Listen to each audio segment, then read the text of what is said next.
Hello mga zay! So, di ana po ta. Welcome back to my YouTube channel, Charot!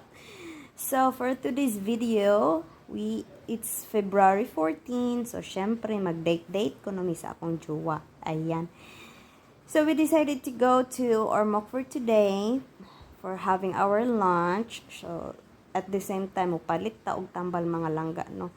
So, mupalit tag tambal, maintenance sa akong anak nga una. So, mo nang amo na lang pong gitig og ang pag ngadto og Ormoc together kay February 14 man pod. So date na lang ko no, may kay wabay pa flowers din ha ang atong asawa, no. So he said he got no cash, so why cash ang akong asawa for today's video, charot. So mo na ni mga langga. So we leave home at 8 in the morning. So we're passing through this famous bridge, mga langga. So if you heard about the bridge that is dancing a month ago, if I'm not mistaken.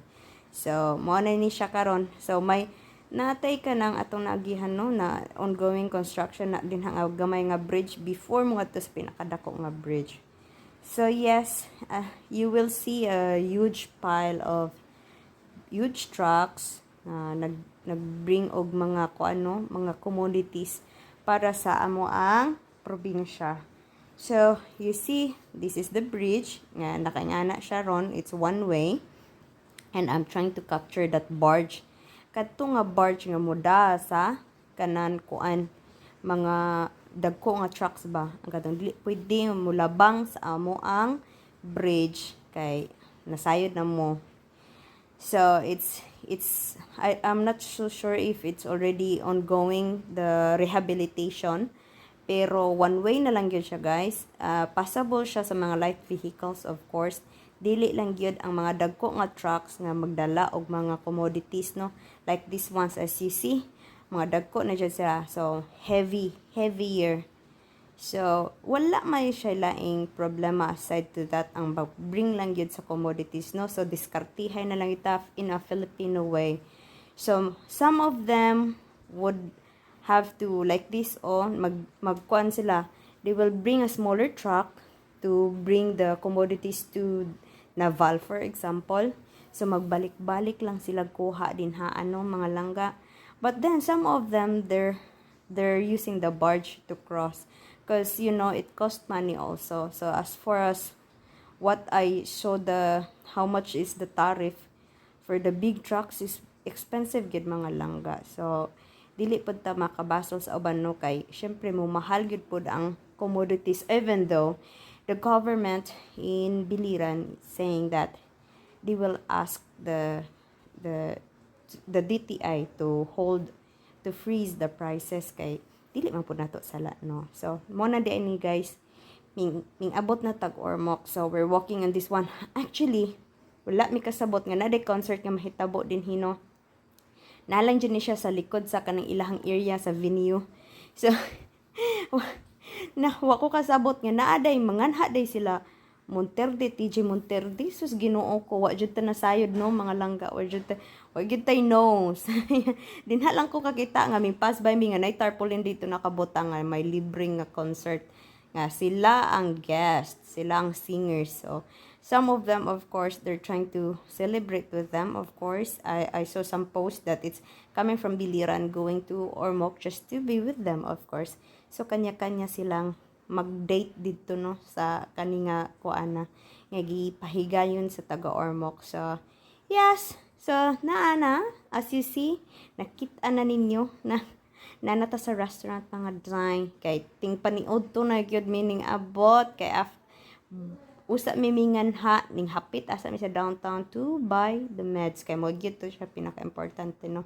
That's the most important. So manani mag video ta niya, it's time for us to order. So nasubrahan tag order din mga langga, naglisod tag ubos sa food.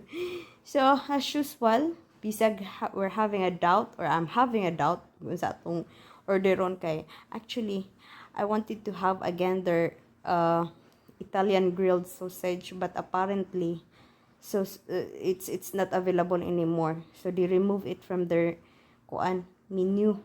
So that's what happened, no. So I changed everything to something else. And of course, ang akong bana, he's having hard time but to order. Mao na to mga langga no after the difficulties of choosing the food. So naka-order na gyud mi. Nasettle na namo ang amo ang main course. So atong buhaton ron is maghuwat na lang ta sa food nga moabot no sa atong especially atong appetizer kay aron makasugod na ta kay gigutom na taon ta ng mga langga.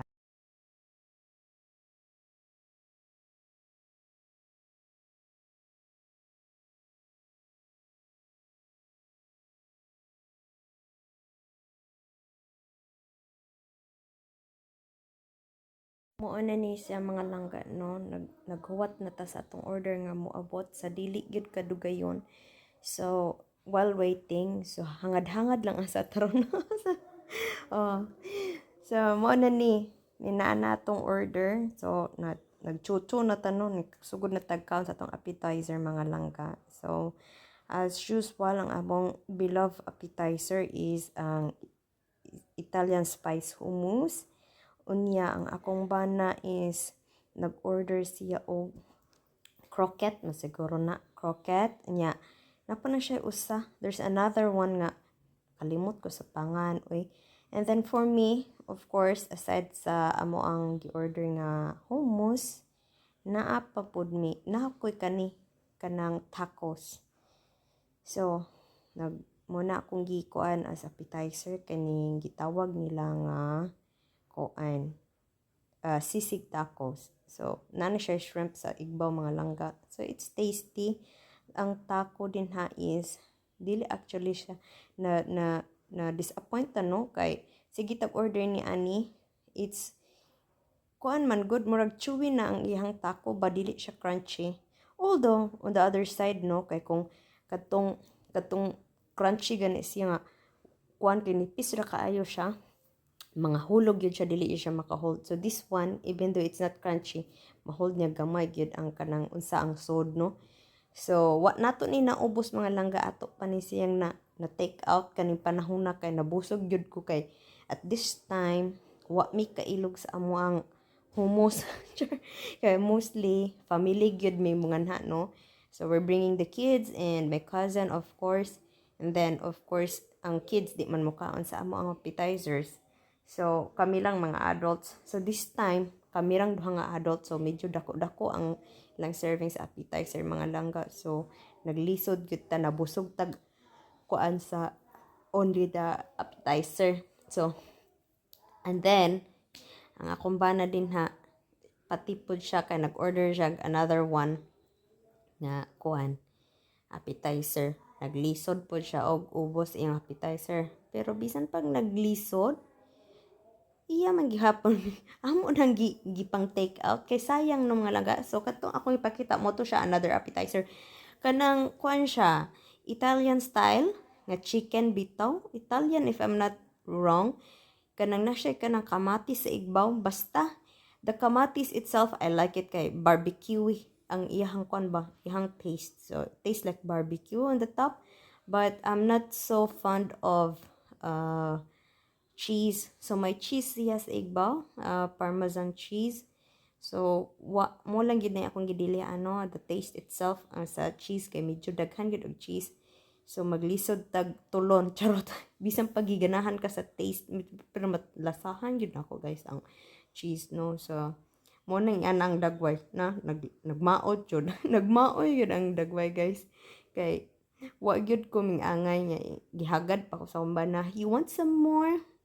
Nakainggi ko, no, I'm okay with what I'm having right now. So, yes. So, ito ding drink, guys. Man ako favorite nga drink din ha. Ano? Kuha na siya. Citrus with chia seeds. So, mo na siya nga akong ganahan kay aslom-aslom nga tamis-tamis niya. Ang chia, mura siya akong himong kuan. Kanang sago, charot. Bitaw, guys, no? So, muna akong ganahan. So, as usual, ang akong bana ganahan siya sa kuan ilang iced tea din ha so always yun na siyang iced tea yung order siya sisi gipatilaw ta guys sa chicken wa kuming angay kay ang taste lagi sa chicken daghan og cheese. So nain kung dili ko mukaon sa imuhang chicken. So kana nga kuan nga order ra perti ba kadako kay for sharing gid na. So we ended up bringing home those ones kay syempre sayang no mga langga di ta pwedeng magkarag-karag og pagkaon kay daghan ba gid sa outside no mga bata, mga lagas nga. Kwento nakakaon so di ta pwedeng magsayang sa pagkaon no, especially makaon pag yun na kawa na siya nahugawin no, so ato gyud siyang dalhon kay ang among bilin mangaon gyud ni anak malipay gyud sila no, kay igo ra intaw na namo nakuhaan og usa dinhi duha ka slice ngadto sa chicken, so yes mao na so tirada kita din ha sa hummus o kitang ba perting dakuas kuan hungit